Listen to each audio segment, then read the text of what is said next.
How has your day been so far? Hello, we're AETA Stories, and today we're sharing a brand new original story with you. 2 years had passed since Thomas Price died, and in all that time the farmhouse near the Adirondacks had remained locked, silent, and untouched. The key stayed at the bottom of Eleanor Price's drawer, buried beneath old receipts and unopened mail, as if distance alone could preserve what the house still held. She had not gone back once, not to check the pipes, not to gather his tools, not even to stand in the doorway and look. Avoidance became a routine, and routine became survival. In the months after Thomas's death, people told Eleanor that time would soften the edges, that grief would loosen its grip. But the house was different. The house was where Thomas had been most alive, measuring beams by eye, fixing things that didn't need fixing, building something solid with his hands. Returning there felt less like remembering and more like reopening a wound that had never closed. So Eleanor stayed away, convincing herself that leaving it locked was a form of respect. Money eventually made that lie impossible to maintain. Bills accumulated quietly, then all at once. Repairs at her apartment, medical expenses she had postponed. The savings Thomas left behind thinned faster than she expected. Each month carried a new calculation. Each night a new wave of exhaustion. Selling the farmhouse became less a choice than an inevitability. She told herself it was practical. She told herself it was temporary. Mostly, she told herself she would go there once, do what needed to be done, and never return. The morning she left, the sky hung low and colorless. Fog clung to the road as Eleanor drove north, her hands tight on the steering wheel.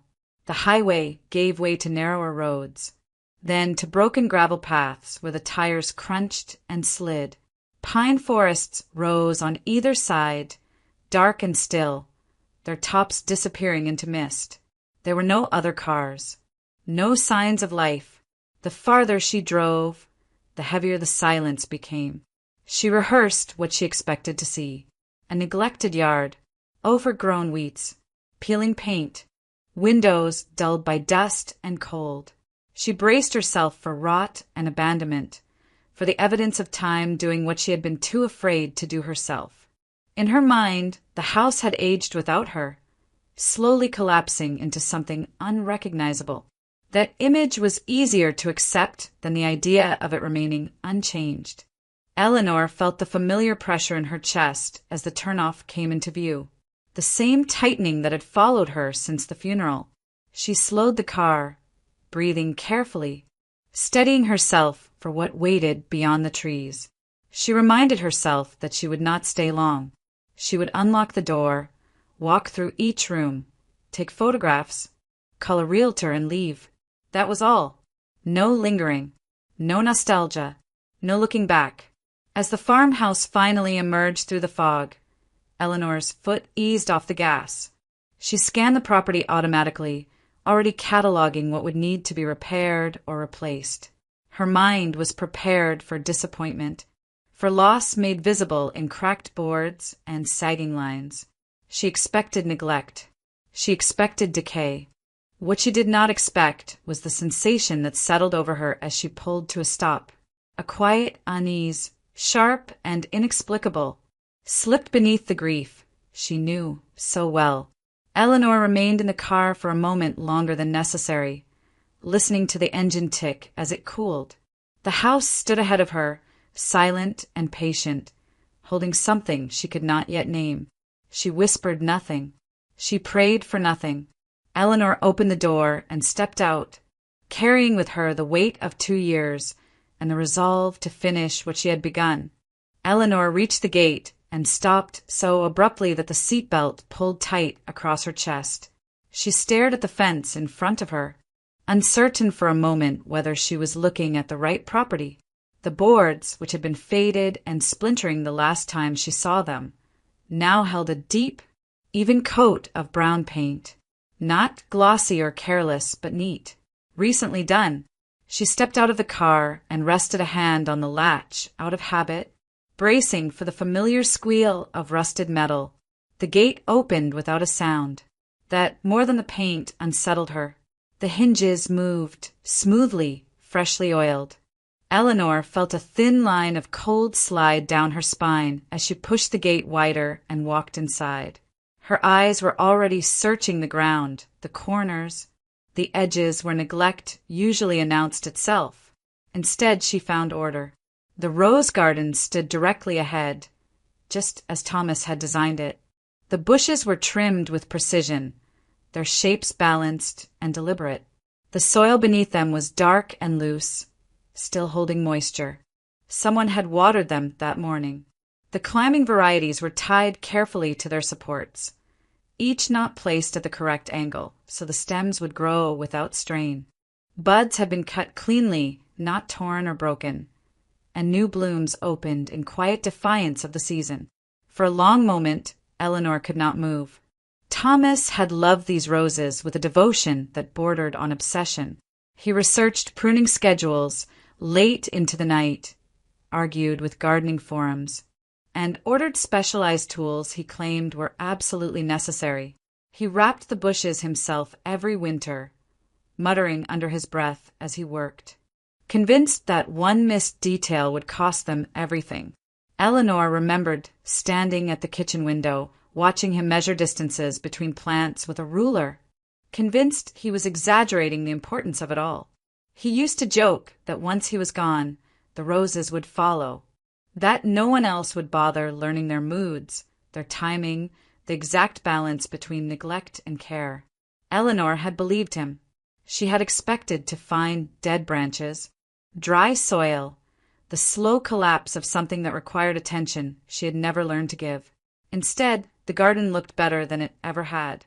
She forced herself to breathe and searched for a rational explanation. The first name that came to mind was Richard Price. Thomas's cousin had been given a spare key years ago, back when Thomas worried about emergencies and liked to believe in family loyalty. Eleanor considered the possibility, turning it over carefully.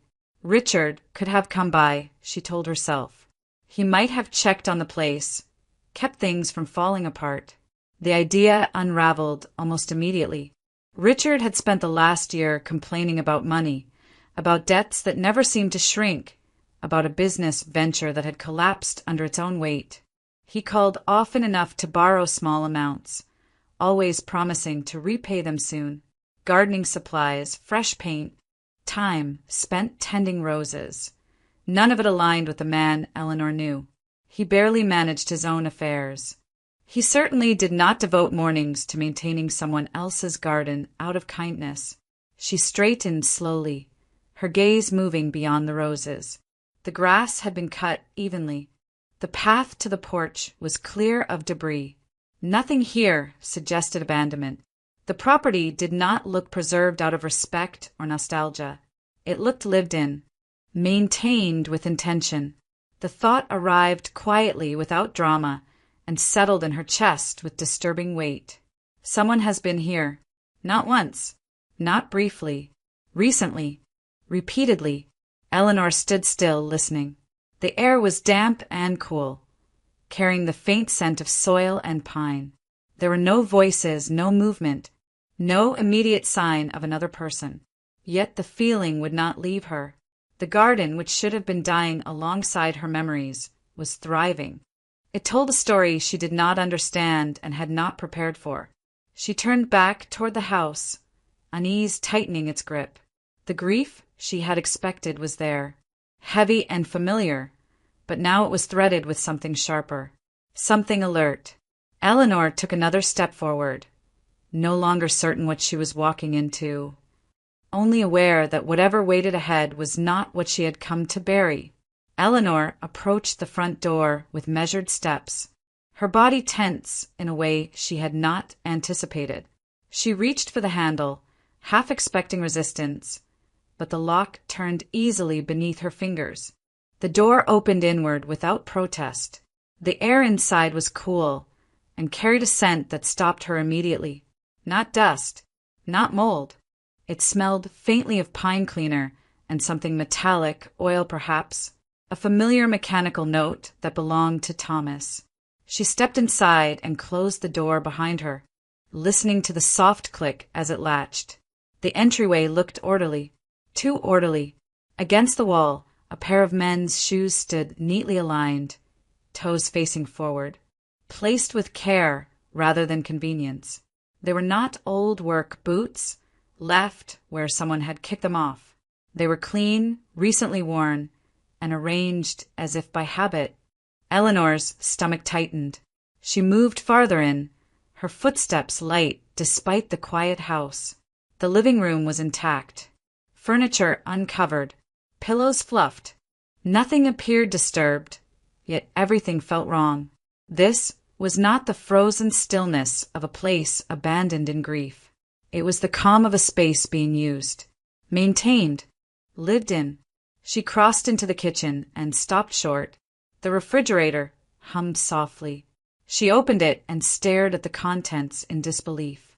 Fresh milk with a recent expiration date, pre-packaged deli meat, vegetables wrapped neatly in clear bags, a carton of eggs nearly full. In the freezer, boxes of frozen meals stacked with casual familiarity.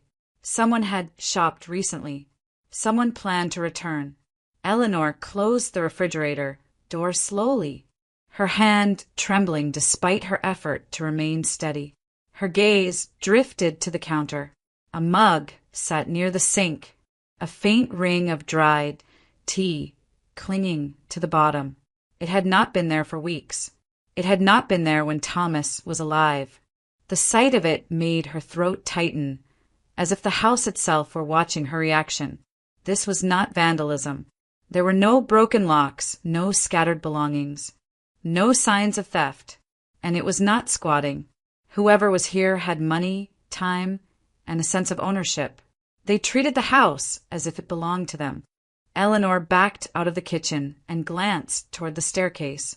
Her heart was beating faster now, loud enough that she was sure it would give her away if someone were upstairs. She forced herself to breathe and placed a foot on the first step. The wood creaked softly beneath her weight. The sound echoed, sharper than it had any right to be. She climbed slowly, pausing when the floor shifted, listening for any response. Nothing. The hallway above was quiet. The bedroom door stood ajar. Inside, the bed was made. The blanket, smooth flat, corners tucked in with deliberate care. On the nightstand, another cup sat waiting, its contents long gone, but its presence undeniable. Eleanor stood there, rooted to the spot, her skin prickling with unease. This was not chaos. This was routine. Her thoughts raced, searching for explanations that would not fit. She told herself she should leave, lock the door behind her, call someone, anyone. But her feet moved of their own accord, drawn toward the back of the house, toward the small storage room Thomas had once turned into his workshop. The memory came unbidden. Thomas crouched on the floor, surrounded by wires and tools, grumbling as he assembled his homemade surveillance system. He had insisted on installing it himself, refusing professional help, claiming it was unnecessary. Cameras in the corners, a small server tucked away where no one would think to look. Eleanor remembered teasing him about it, calling it excessive. Now the thought steadied her. If someone had been living here, then someone had been seen. Eleanor's pulse thundered as she reached the storage room door. Her hand hovered over the knob, hesitation tightening every muscle in her body. The house felt closer now, its walls holding secrets she had never meant to uncover. Whatever waited behind that door, she sensed it would not offer comfort or closure. It would only confirm what she already knew. She was not alone. The storage room smelled faintly of dust and old wood, layered beneath it the sharper scent of metal and oil. Eleanor closed the door behind her and stood still, letting her eyes adjust. The shelves were exactly as Thomas had left them. Plastic bins stacked with labeled precision, coils of wire hanging from hooks, a narrow workbench scarred by years of use. In the far corner sat the old desktop tower, dulled by time but intact. The sight of it sent a strange, almost painful relief through her chest. Thomas had been stubborn about that system. Cameras ordered online, instructions printed out and discarded in frustration. Cables routed through walls he insisted he would fix properly later. Eleanor remembered how he worked late into the night, muttering under his breath, convinced that paying a security company was pointless when he could do it himself. She had laughed then. Now she whispered a quiet thank you she did not know who to direct to. She pressed the power button. The computer responded slowly, fan whining as it came to life. The screen flickered, then settled into a familiar login prompt. Eleanor hesitated, her fingers hovering over the keyboard. The password came to her immediately, as if it had been waiting. It worked on the first try. The surveillance software opened after a brief pause. 4 camera windows appeared on the screen, each showing a different angle of the property. The front door, the living room, the yard, the driveway.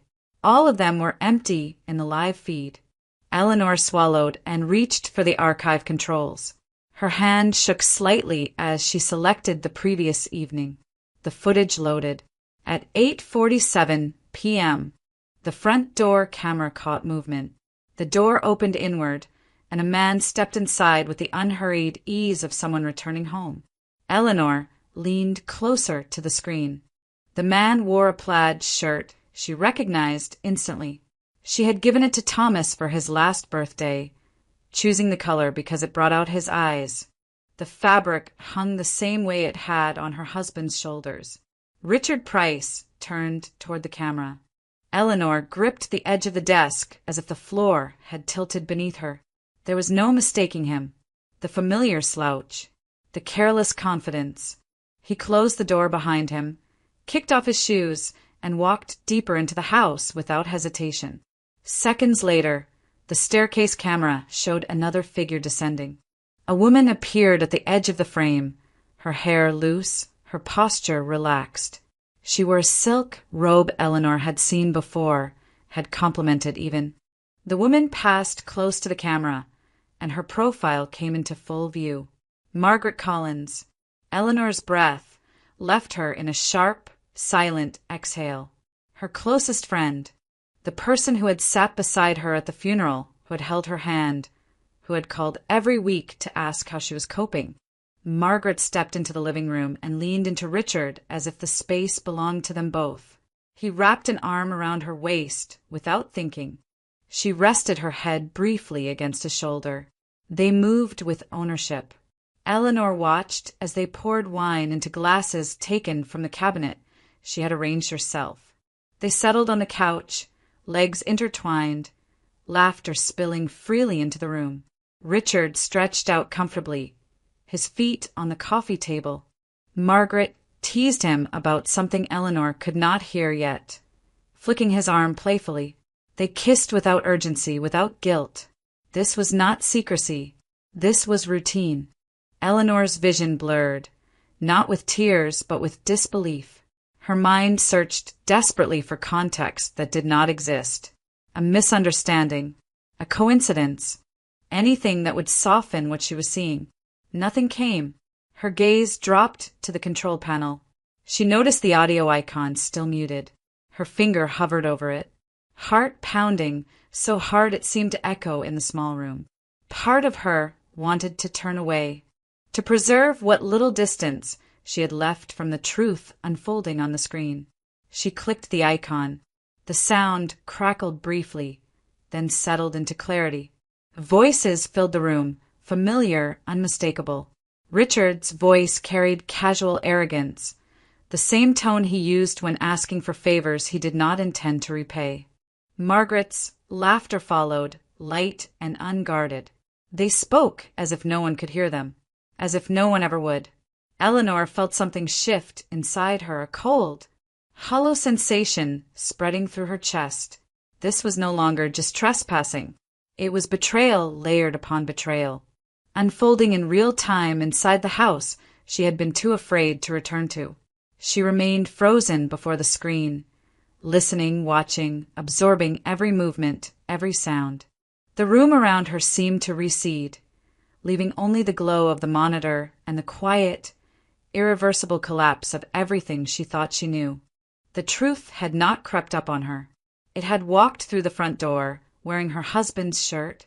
The voices continued, steady and unguarded, as if the house itself were complicit in keeping their secrets. Eleanor stood rigid before the monitor, one hand braced against the desk, the other hovering uselessly at her side. She listened as Margaret spoke, her tone light, almost amused, as though she were recounting an inconvenience rather than a death. Margaret mentioned the medicine first, not by name at once, but by implication. The herbal stuff, she called it, with a soft laugh that made Eleanor's stomach clench. She explained how easy it had been to switch the bottles, how natural remedies raised fewer questions.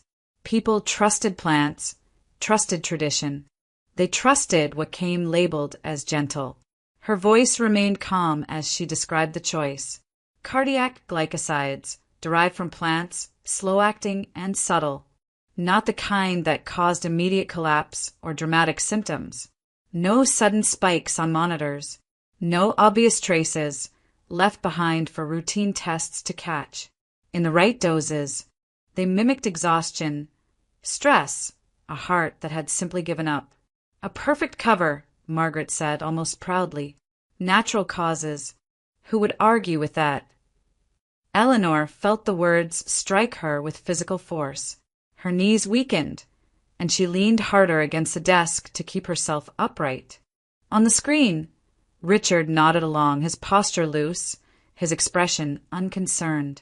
He reached for his glass, swirling the wine as if the conversation bored him.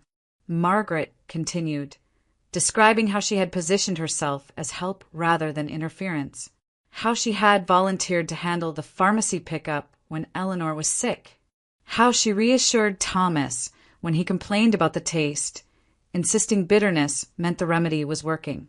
Her voice carried a familiar warmth, the same tone she had used when comforting Eleanor during those final weeks. Richard laughed quietly and leaned back, confirming what Eleanor already feared. The reason was simple. He said, money, the house, the accounts Thomas had never fully disclosed. Why wait years for inheritance disputes or legal delays when everything could be settled cleanly? Why leave anything to chance? 2 birds, Richard said, lifting his glass. 1 quiet solution. Eleanor's vision narrowed, the edges of the room dimming as her mind raced backward through memory.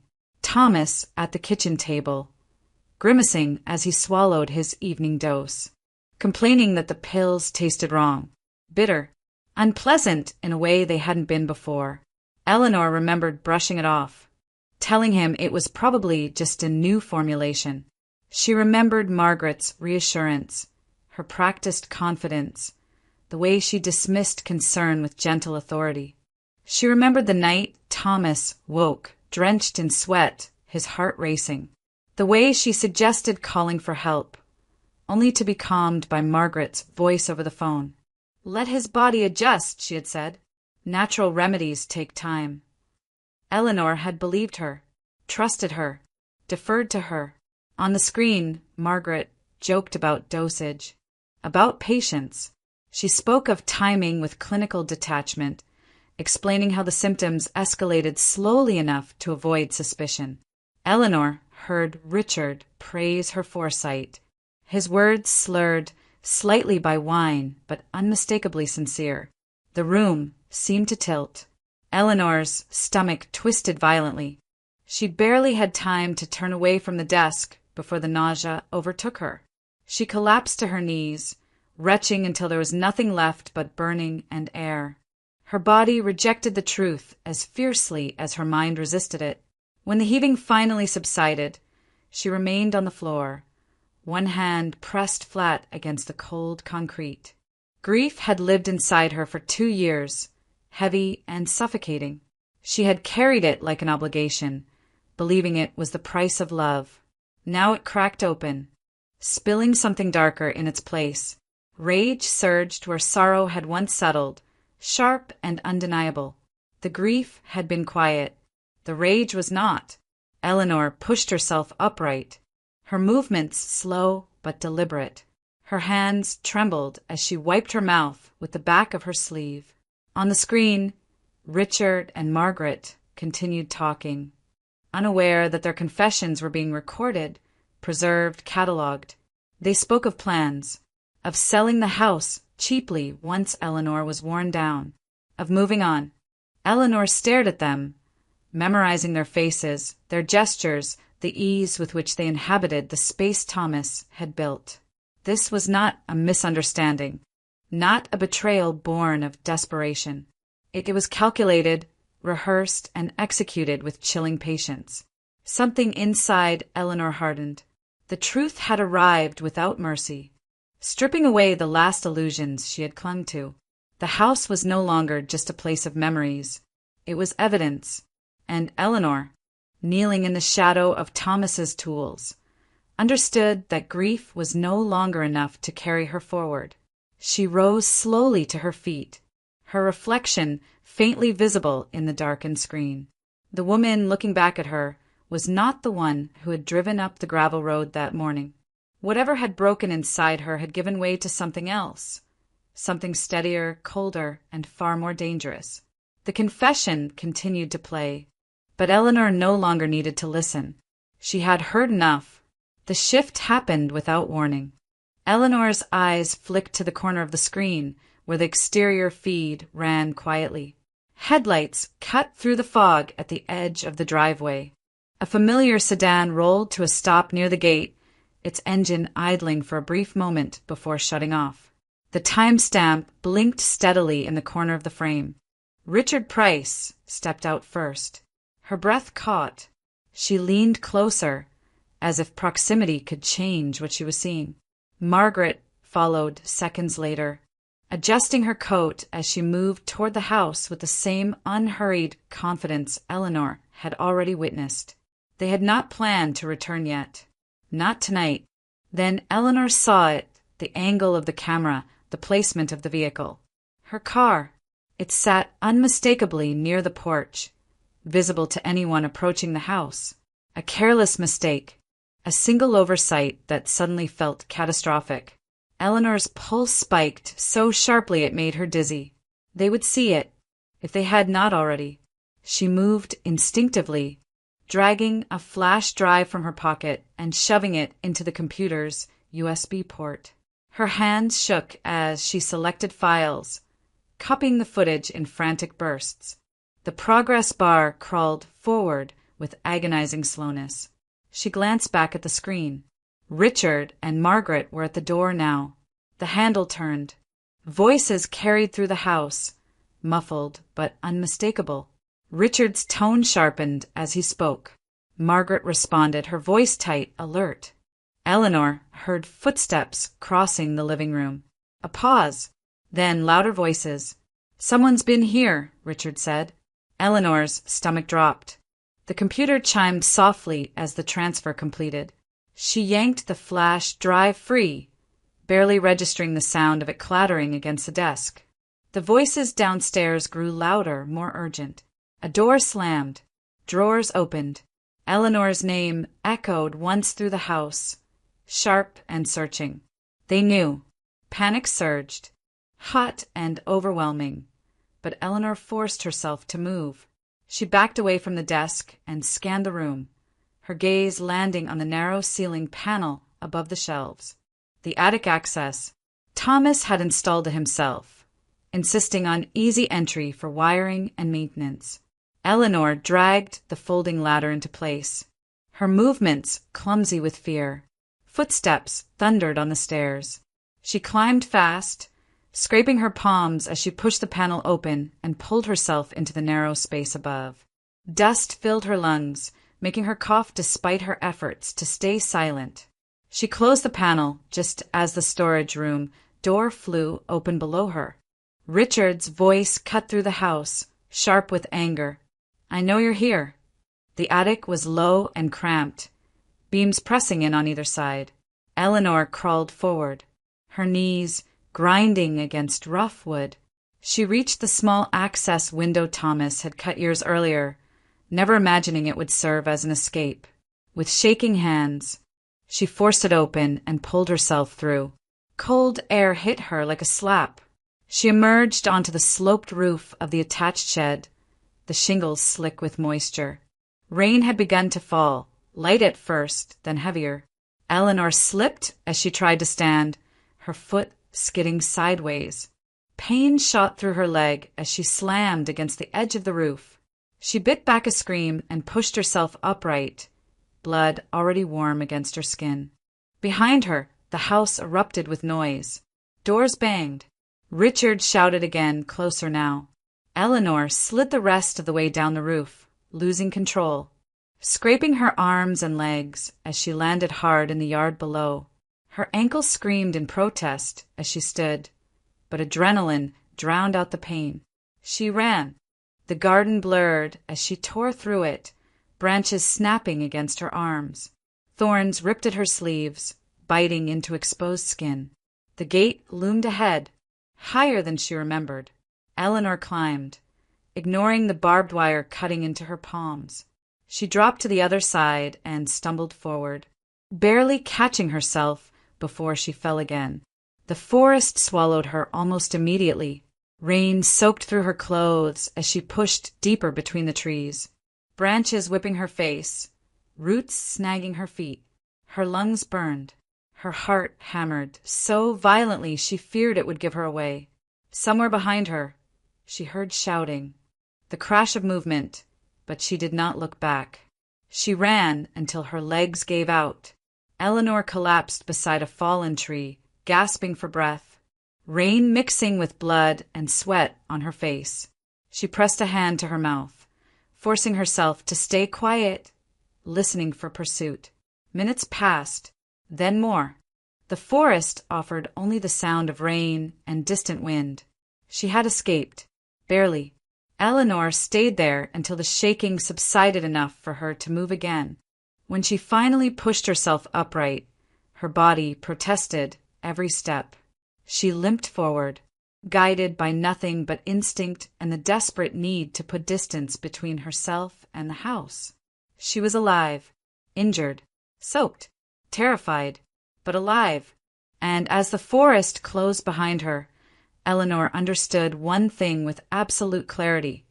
This was no longer about uncovering the truth. It was about surviving long enough to use it. Eleanor did not go home. The thought of returning to her apartment, of predictable routines, familiar neighbors, and the possibility of being followed felt reckless. Instead, she disappeared into the margins of the town, choosing a place that asked no questions. The room she rented was narrow and dim, furnished with a sagging bed and a dresser that smelled faintly of mothballs. She paid cash for several nights in advance and gave only her first name. The owner glanced at her scraped hands and rain-stained jacket, then looked away. That was enough. For the first time since leaving the farmhouse, Eleanor slept in short, shallow bursts. When she woke, it was with the same image replaying in her mind. Headlights in the fog, Richard's silhouette stepping from the car, Margaret's calm smile. Fear lingered, but it no longer paralyzed her. It sharpened her focus. She began by making herself smaller. Eleanor bought a prepaid phone from a corner shop that sold chargers and lottery tickets. No contracts, no names. She turned off her smartphone and hid it deep inside her bag, powered down and wrapped in cloth. From a private seller, she rented an aging sedan, dull gray, unremarkable, the kind that blended into parking lots and went unnoticed. She replaced her clothes with simple, muted pieces, dark jeans, plain sweaters, a hooded jacket that concealed her face without drawing attention. She moved carefully, deliberately, as if every step had to be earned. The medical clinic sat on a quiet street not far from the center of town, a low building with tired paint and a parking lot full of dented cars. Eleanor waited until mid-morning, when the rush thinned and people grew impatient rather than alert. Inside, she stood in line behind retirees arguing over appointment times. listening to the hum of fluorescent lights overhead. When it was her turn, she spoke calmly. She did not accuse. She did not demand. She asked questions the way someone overwhelmed by paperwork might, confused, uncertain, polite. She mentioned Thomas's death. She asked about records, prescriptions, anything that might help her understand what had happened in his final weeks. The first response was firm. Medical information was confidential. Policies were cited.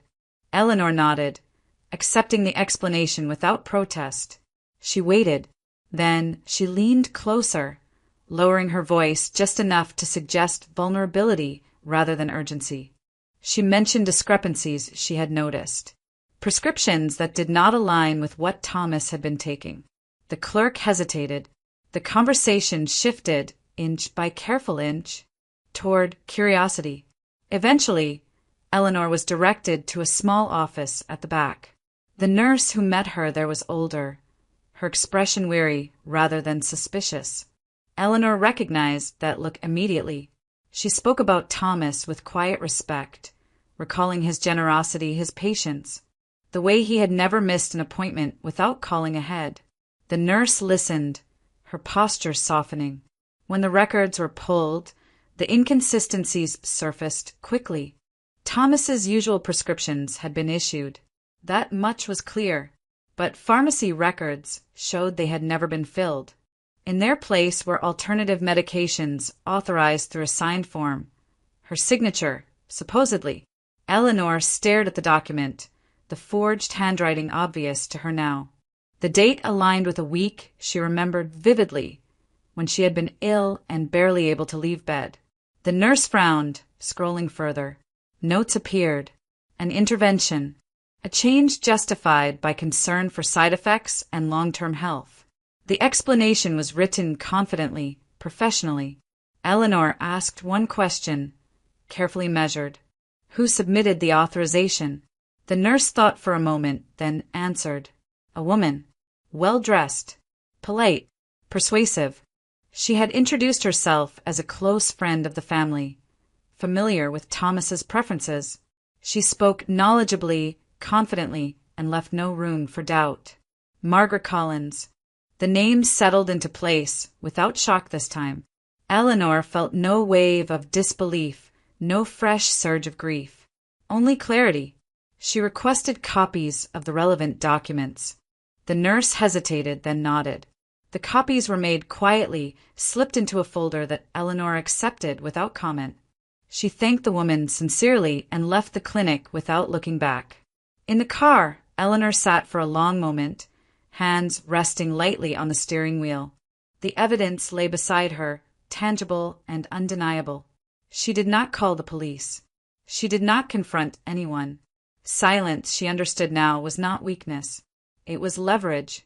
The widow who had arrived at the farmhouse, burdened by grief, no longer existed. In her place sat someone else, measured, patient, and in control.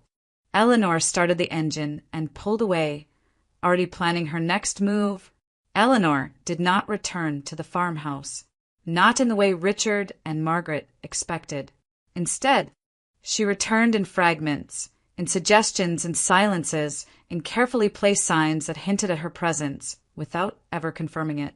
She understood now that confronting them directly would only push them into defense.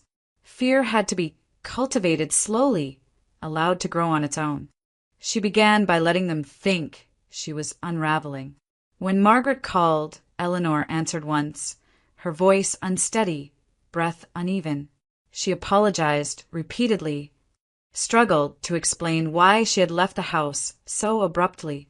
She spoke in half-finished sentences, mentioned dizziness, panic, confusion. She said she thought she had seen Thomas upstairs, standing by the window. Then she stopped talking altogether, as if embarrassed by her own words. Margaret responded with practiced concern. Richard's voice could be heard in the background, sharp and impatient. Eleanor ended the call abruptly, claiming she felt sick. After that, she went silent. Days passed.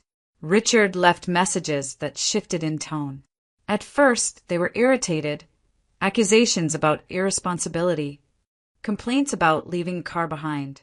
Then the irritation softened into something closer to caution. He asked where she was staying, whether she was safe, whether she had told anyone about what she thought she saw. Eleanor did not respond. The envelope appeared 3 days later. It was placed deliberately inside Eleanor's apartment building mailbox, addressed only with her name. No return address, no stamp. The paper was thick, unmarked. Ordinary in every way except for the words written across the front in red ink. Witness, October 12th. The date Thomas had died. Eleanor never opened it. She did not need to. Its purpose was not information. It was suggestion. She allowed Richard to see it. The next time he called, Eleanor answered on the prepaid phone. Her voice quieter now, subdued. She told him she had found something strange in her mail. She described the envelope vaguely, as if unsure what it meant. She asked if he thought it was some kind of cruel joke. Her voice shook just enough to sound convincing. Richard went silent. Margaret called later that evening. Her voice was strained, no longer warm. She asked detailed questions. What exactly the envelope said, whether Eleanor had opened it, whether she had shown it to anyone. Eleanor answered inconsistently, mixing uncertainty with fragments of truth. She mentioned records, prescriptions, a nurse who had asked questions she did not understand. The call ended quickly. That night, Eleanor received her first offer. A message from an unfamiliar number appeared on her prepaid phone. It was brief, almost polite. Richard wrote that misunderstandings happened, that grief made people imagine things, that selling the house would be easier if everyone worked together. He mentioned money, not a specific amount, just the idea of it. Eleanor did not reply. The next messages came faster. The amounts increased. The tone hardened. Richard warned her not to make accusations she could not prove. Margaret followed with a different approach, apologies, tears, reminders of friendship. She begged Eleanor to meet, to talk privately to clear the air. Eleanor read everything and answered nothing. She let the silence do its work. As days passed, the messages grew more erratic. Richard alternated between threats and reassurance. Margaret's pleas became frantic, her words losing their careful structure. They asked what Eleanor wanted. They asked how much it would take to make this go away. Eleanor waited. She did not rush. She did not react. She watched their fear sharpen, watched it turn inward. Paranoia began to shape their behavior. They questioned each other. They searched for hidden cameras. They returned to the farmhouse repeatedly, convinced something or someone was watching them. They were right, but not in the way they imagined. Eleanor sat alone in her rented room, the folder of documents resting beside her, the prepaid phone face down on the table. She listened to the rain against the window and measured each breath carefully. This was no longer about exposure. It was about control. She had placed the bait. Now she waited for them to step fully into the trap. Eleanor returned to the farmhouse after nightfall. She did not drive up the main road or approach the front gate. Thomas had shown her years ago a narrow service path that cut through the trees behind the property, originally used during construction. It led to a small, half-hidden access beneath the old shed, a crawl space he had reinforced himself. Eleanor parked the rental car well away from the property and walked the remaining distance on foot, moving slowly, deliberately, listening to every sound. The house was dark when she entered. Inside, nothing had changed since her escape. The air still carried the faint mix of cleaner and metal. Eleanor moved without turning on the lights, navigating by memory alone.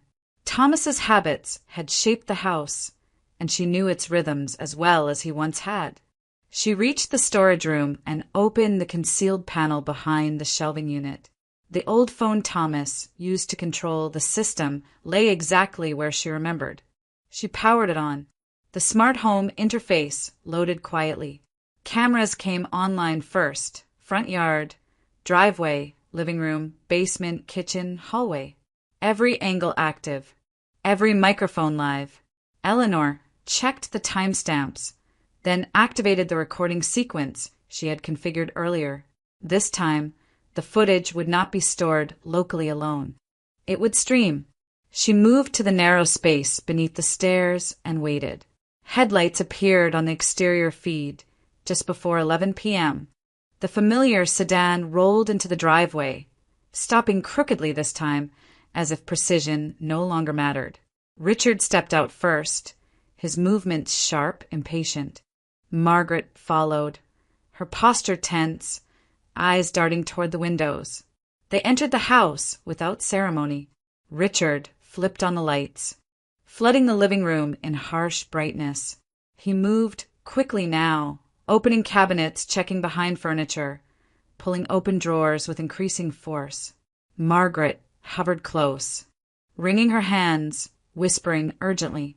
"They said it was here," Richard snapped. "Somewhere." Margaret glanced toward the ceiling, then toward the hallway. "What if she's watching?" Richard scoffed, but the sound lacked conviction. Eleanor waited until they reached the basement.